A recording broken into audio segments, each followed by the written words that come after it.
এইবাৰ এইচএছৰ ফলাফলত 80% বা ততোধিক নম্বৰ পোৱা ছাত্ৰ ছাত্ৰীসকলকে স্কুটি দিয়া হ'ব বুলি আপোনালোকে এই খবৰটো লাভ কৰিছিল। কিন্তু বহু ছাত্ৰ ছাত্ৰীসকলে 80% বা ততোধিক নম্বৰ লাভ কৰাৰ পিছতো এইবাৰ স্কুটি নাপাব, কিয়নো এইবাৰ স্কুটি লাভৰ বাবে লাগিব আৰু এটা শৰ্ত আৰু এটা মোষ্ট ইম্পৰ্টেণ্ট কণ্ডিশ্যন মানিব লাগিব, আৰু এই কথাটো মুখ্যমন্ত্ৰী হিমন্ত বিশ্ব শৰ্মাই উল্লেখ কৰিছিল।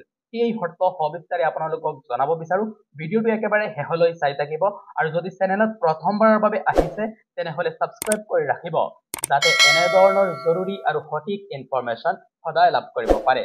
প্ৰথমতে আপোনালোকক জনাব বিচাৰো যে এইবাৰ এইচএছৰ ফলাফলত ছাত্ৰ আৰু ছাত্ৰী উভয়কে একেই পাৰ্চেণ্টৰ পৰা স্কুটি প্ৰদান কৰা হ'ব, আৰু এই পাৰ্চেণ্টেজটো হৈছে 80%।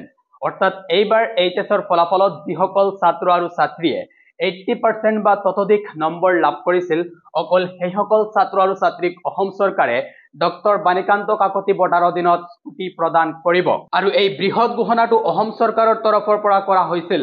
আপোনালোকক ইয়াতে এটা প্ৰুফ দেখুৱাই দিছে স্ক্ৰীনত। ইয়াতে দেখিব আপোনালোকে লিখা আছে যে 80% বা ততোধিক নম্বৰ পোৱা ছাত্ৰ ছাত্ৰীসকলকে স্কুটি দিয়াৰ কথা উল্লেখ আছে। ইয়াৰ উপৰিও 2024-25 যি বাজেট আছিল ইয়াতেও এই কথাটো উল্লেখ আছিল। শিক্ষামন্ত্ৰী ডক্টৰ ৰনোজ পেগুৱে যোৱা বছৰ এটা মন্তব্যত এই কথাটো উল্লেখ কৰিছিল। কিন্তু বহু ছাত্ৰ ছাত্ৰীসকলে এইবাৰ 80% বা ততোধিক নম্বৰ লাভ কৰাৰ পিছতো স্কুটি নাপাব, কিয়নো যোৱা বছৰ স্কুটি বিতৰণৰ সময়ত মুখ্যমন্ত্ৰী হিমন্ত বিশ্ব শৰ্মাই উল্লেখ কৰিছিল যে কোচিং কৰা আৰু বহিৰাগত কলেজত নামভৰ্তি কৰা ছাত্ৰ ছাত্ৰীসকলকে স্কুটি দিয়া নহয়।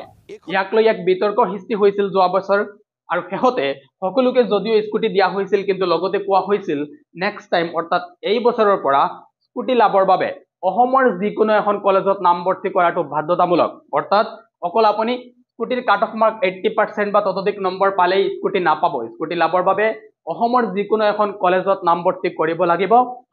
কোচিং বা বহিৰাগত কলেজত নামভৰ্তি কৰিলে স্কুটিৰ পৰা বঞ্চিত হ'ব। সেয়েহে এইবাৰ এইচএছৰ ফলাফলত যিসকল ছাত্ৰ আৰু ছাত্ৰীয়ে 80% বা ততোধিক নম্বৰ লাভ কৰিছিল কিন্তু এতিয়া কোচিং কৰিব বিচাৰিছে, সেইসকল ছাত্ৰ ছাত্ৰীক মই সাজেষ্ট কৰিম যাতে প্ৰথমতে স্মাৰ্ট পৰ্টেলৰ জৰিয়তে যিকোনো এখন কলেজত নামভৰ্তি কৰি লয়। ইয়াৰ পিছতে তেওঁ কোচিংৰ বাবে প্ৰিপাৰেচন কৰিব পাৰে।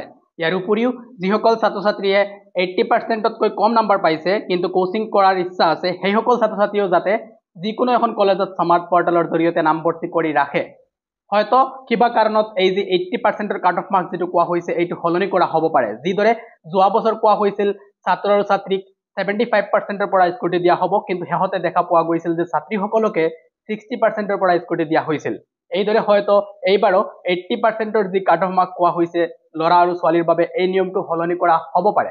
যদি সলনি কৰা হয় তেনেহলে আপোনালোকৰ মতামতটো জনাই দিব যে কিমান পাৰ্চেণ্ট হলে এইটো ভাল হ'ব বুলি আপোনালোকে ভাবে। আৰু এই ভিডিঅ'টো সকলোকে শ্বেয়াৰ কৰি দিব যাতে কোনো ছাত্ৰ ছাত্ৰী স্কুটিৰ পৰা বঞ্চিত নহয় অকল কলেজত নামভৰ্তি নকৰাৰ বাবে। আৰু এই ভিডিঅ'ৰ পৰা যদি আপোনালোক উপকৃত হয় বা এই ভিডিঅ'টো হেল্পফুল হয় তেনেহলে এইটো লাইক কৰি চেনেলটো সাবস্ক্ৰাইব কৰি ৰাখিবলৈ নাপাহৰিব। থেংক ইউ, থেংকছ ফৰ ৱাচিং।